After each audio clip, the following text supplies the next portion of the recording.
Matt Bernie here for RacingPicks.com, taking a look at three selections for Saturday, July the 18th, 2022 from Monmouth Park, one from Saratoga Racecourse.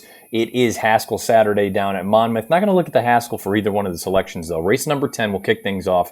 The Grade 3 Monmouth Cup, 1.125 on the main track. I think there's plenty of speed in here. You can certainly make cases for horses like Bodie Express, Monongahela, some of the others that are going to go in here, Core Beliefs even, Global Campaign if he goes. I'm more intrigued with the number 3 Senior Investment here, making his second start off the layoff. Senior Investment's a horse. If you go through his past performances, historically he's done much better with a start under his belt. This will be his second start off the layoff. His return effort came over a muddy track at Belmont Park. That was in the Westchester. He ran into Code of Honor. He ran into Endorsed. These are much easier, much lesser horses as far as talent is concerned that he's going to be facing here on Saturday afternoon. I think this 2-turn 1.125 is much better suited for a horse like Senior Investment than the 1-turn 1.16, and he's going to get a fast track. I like him at 10-1. That's number 3 Senior Investment in the 10th at Monmouth on Saturday. We move to the nightcap. Race number 14 at Monmouth, the Grade 3 Molly Pitcher, 1.16 on the main track. You have She's a Julie in here. She was a Grade 1 winner in her most recent start. That was the Ogden Phipps at Belmont. Steve Asmussen did something very similar last year with a horse called Midnight Bisou, who we are all very familiar with. She won the Grade 1 Ogden Phipps. She came back in this Molly Pitcher. She won for fun, and she went on to do what she did for the rest of the campaign.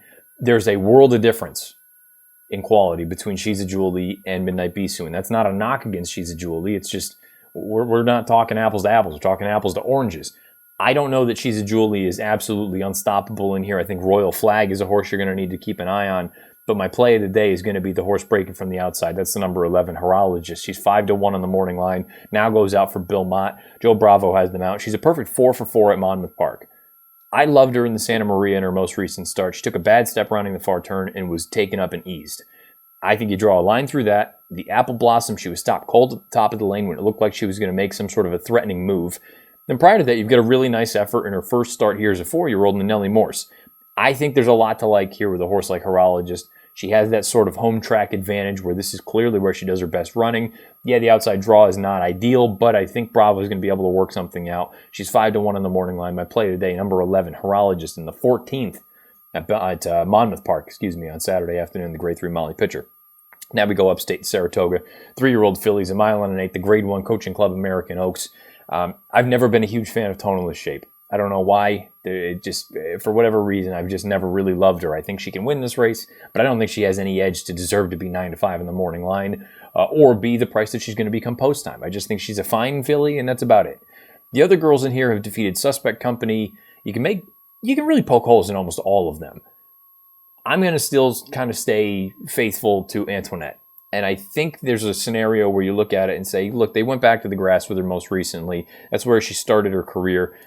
And the only reason the main track sort of experiment really seemed to start was the fact that she won the off-the-turf Tepin at Aqueduct last year in December and did so very, very impressively. She comes back in the Fairgrounds Oaks. She was loaded in the pocket with nowhere to go. I thought she just had a really unlucky trip. I think the talent is there. She comes back in the Gardenia at Oaklawn Park, and she was terrible. She never picked her feet up. At no point did she really look like she was going to threaten. Certainly a disappointing effort. I want to give her the benefit of the doubt there, where some horses take to Oaklawn Park, some horses don't. It is what it is. Then you come back in that wonder again. Sweet Melania, there's no pace in the race. I know she was reasonably close, but Highland Glory is a legitimately talented runner. I've made that clear, I think, quite highly of her. And again, Sweet Melania, if you give her an inch, she's going to take a mile. Getting back to the dirt, stretching out to 1.125 in a race where I have questions about all the other fillies' talent. She's 6-1 on the morning line. Give me the number 2. Antoinette in the 10th at Saratoga on Saturday. It's the Grade 1 Coaching Club American Oaks. Good luck, whatever you play, wherever you play, however you play, all across the country on Saturday afternoon.